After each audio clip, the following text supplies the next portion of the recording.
మాదిగ బిడ్డకు అవకాశం ఇచ్చిన. ఇవాళ మిత్రుడు సంపత్ కుమార్ ఏఐసిసి సెక్రటరీగా మహారాష్ట్రకి ఇన్ఛార్జిగా ఈరోజు వారు ఏఐసిసి సెక్రటరీగా ఉన్నారు. దామోదర్ రాజనరసింహ గారు మంత్రివర్గంలో మంత్రిగా ఉన్నారు. ఇవి సరిపోతాయంటే ఇవి సరిపోవు. నాకు తెలుసు మీ జనాభా ఎంత ఉంది, మీకు ఇన్నాళ్ళు జరిగిన అన్యాయం ఏంది, మీ ఆవేదన మీ ఆలోచన నాకు తెలుసు.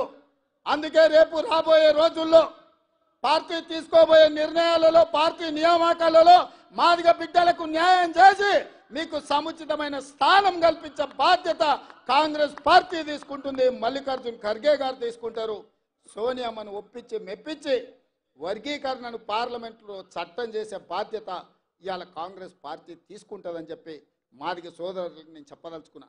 అదేవిధంగా మిత్రులారా, ఇవాళ కుర్మ యాదవ్ సోదరులు ఆనాడు కేసీఆర్ ఎవరికి సరైన ప్రాతినిధ్యం ఇవ్వకపోతే నేను ఆలోచన చేసి మా మహబూబ్నగర్ జిల్లా నుంచి కుర్మ యాదవ్ సోదరులు ఎక్కువ మంది ఉన్నారు, వాళ్ళ ప్రాతినిధ్యం ఉండాలని నడిగడ్డ గద్వాలు కోటలో సరిత తిరుపతయ్యను ఒక కుర్మ యాదవ్ బిడ్డను నేను ఎమ్మెల్యేగా టికెట్ ఇచ్చి గెలిపించడానికి ప్రయత్నం చేస్తే గద్వాల కోటలో కుట్ర చేసి కుతంత్రాలు అన్నీ బీఆర్ఎస్ బీజేపీ ఏకమైపోయింది.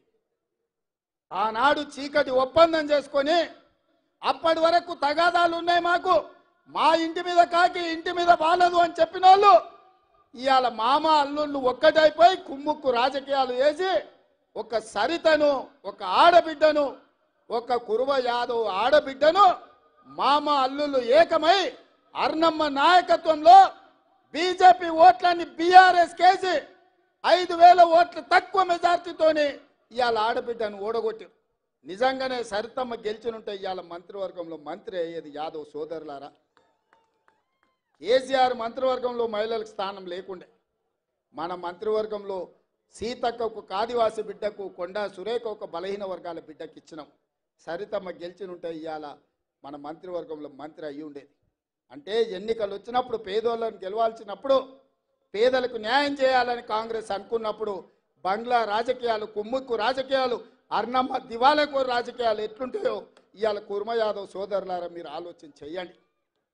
అందుకే ఇక్కడ అన్యాయం జరిగిందని అనిల్ కుమార్ యాదవ్ను హేమీలు ఉద్దండులు యోధులు ఉన్న వాళ్ళని కాదని రాజ్యసభలో మీ యాదవ్ బిడ్డను అనిల్ కుమార్ యాదవ్ను రాజ్యసభలో 10 పైసలు ఖర్చు లేకుండా నామినేషన్ కు 10,000 కూడా పార్టీ కట్టి ఇవాళ 200-300 కోట్లు ఖర్చు పెట్టిన రాణి ఎంపీ పదవి ఇవాళ యాదవ్ల బిడ్డకు కాంగ్రెస్ పార్టీ ఇచ్చింది.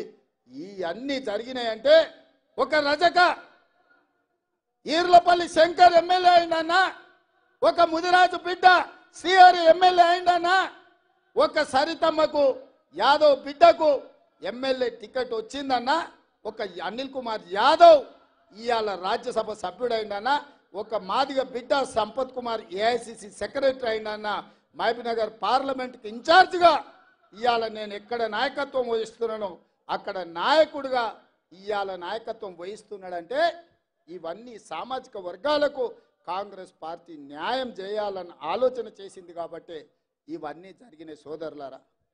ఇవాళ పర్ణిక రాజకీయ అనుభవం లేకపోవచ్చు, కానీ వాళ్ళ తాత తండ్రి ఇచ్చిన వారసత్వం వాళ్ళ మేనమామ నేర్పిన విద్య ఏదైతుందో ఈ ప్రాంత పేదలకు న్యాయం జరగాలి, నారాయణపేట మున్సిపాలిటీకి అండర్ గ్రౌండ్ డ్రైనేజ్ కావాలి అని ఇవాళ మీ ముందు అడిగింది.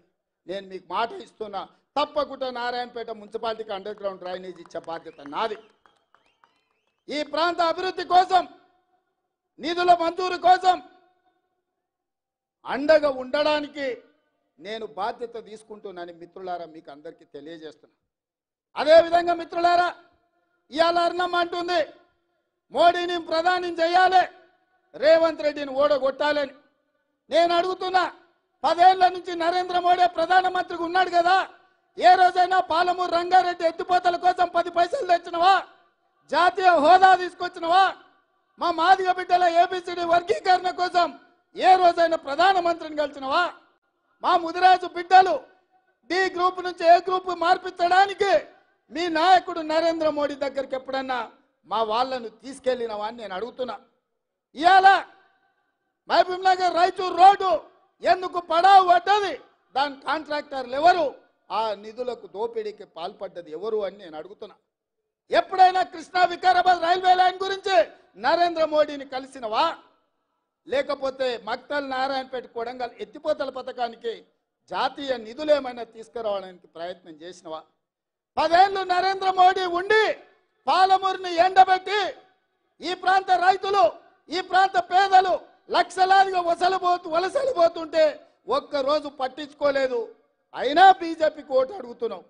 ఇవాళ రేవంత్ రెడ్డిని ఓడగొట్టమంటున్నావు.